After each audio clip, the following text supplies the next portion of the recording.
Hey guys, welcome back to Real Housewives Recaps. Today we're working on Patreon. We are going through Sex and the City Season 1. We're on Episode 6, Secret Sex. You guys, I love rewatching these original shows. It hasn't lost its magic for me. Even though And Just Like That is trying to kill it, it has not been successful. I'm loving rewatching these, taking notes, talking about it with you guys. It's so much fun. So I'm ready just to jump into this episode. So right off the bat, we find out Carrie had her picture taken 2 weeks ago. It's the promo photo for these. It's going to run on the side of the bus. It's the promo photo for her column. And she said she had misgivings at first, but then they were nullified when she found out she could keep the dress. So sorry about the pictures here. She's moving around a lot. It's harder to photograph, but we see that naked dress, as it's come to known. She's getting her photo made for this side of the bus.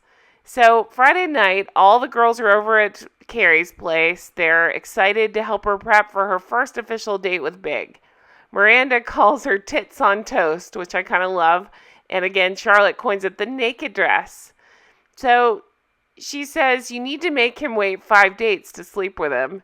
Samantha says, reality check. A guy can dump you just as easily if you sleep with him on the first date as if you wait till the 10th date. They point out, when have you ever waited for the 10th date?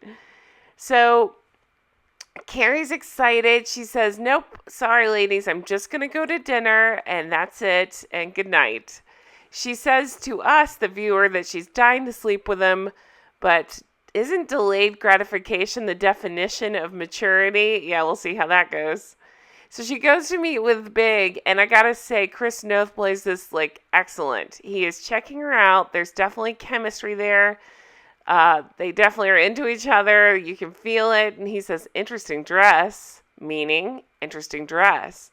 And as soon as they get in the car, they're staring at each other. He says, don't worry, I'm perfectly capable of restraining myself. They start making out, and you guys, it is on like Donkey Kong.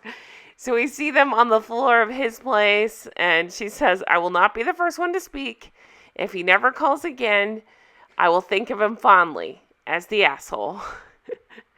So after that, he asks her if she'd like to go for Szechuan, and we see kind of the beginning of their, turmoil, their drama, their whatever you want to call it, where it's just always, it's like a cat and mouse game, right? I mean, it's just interesting to watch, and I just remember I loved it. I kind of love that, they immediately slept together, and then they have to figure out the dynamics of their relationship. So they're at this Szechuan place. I never say that word quite right, and she sees her pal, Mike Singer. He's been her friend for 10 years. She says they've never had sex because she wants to know him for the next 10 years. And she says, do I look too naked? Which is very Carrie. Of course, you'd walk up to your friend and say that, right? And then she says to his date, hi, I'm Carrie Bradshaw. I'm an old friend of Mike's. She says, I'm Libby. It's so nice. And then he cuts her off and says, well, I'll call you. So right off the bat, obviously we can tell there's something up with Mike. There's some reason he doesn't want Carrie and Libby to meet. Mike is played by Michael Port, who's in the Pelican Brief, and Libby is played by Heather Barclay, whose only acting credit was this show. So from here we see Miranda is at kickboxing class. She misses the bag completely and kicks the guy that's holding the bag for her. She kicks him right in the side of the head. We find out his name is Ted Baker. He's 32. He's a sports medicine doctor, played by David Aaron Baker, who is in Kissing Jessica Stein and 2 Weeks Notice. So they had a nice time. They walked home, and she kisses him on the head to try to make the pain go away, and he says he will call her sometime. Then we hear in a voiceover that he's already left a message for her, asking her out for this week. She's telling Carrie it's just too quick, and she's not sure. And Carrie says, nope, sleeping with him on the first date, that's too quick. Again, kicking herself for what she did with Big. She blames it on the dress. So then she tells Miranda, hey, I ran into Mike Singer on a date. He was acting very weird, like he didn't want me to meet her. Then we get to find out more about this Libby Bialik, that it's, he explains that somebody he doesn't date openly. She's smart, she's funny, she's great. just not somebody I see myself with. So he's kind of an asshole, right? He's saying she's not the level of attractiveness he thought he would see himself with.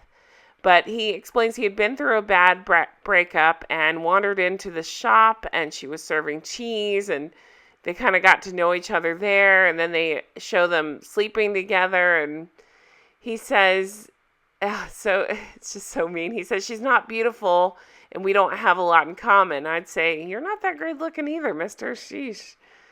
Okay, so he talks about keeping her a secret, and then it leads Carrie to start asking, well, how many of us are having great sex with people that we're ashamed to introduce to our friends?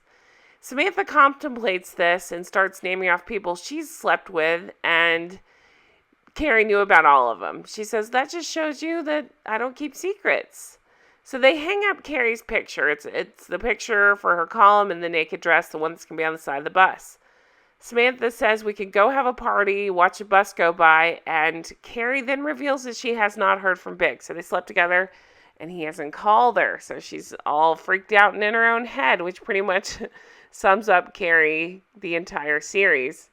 So from here, we see they go over to Charlotte's gallery because Samantha asked Carrie if she knew about Charlotte banging the rabbi.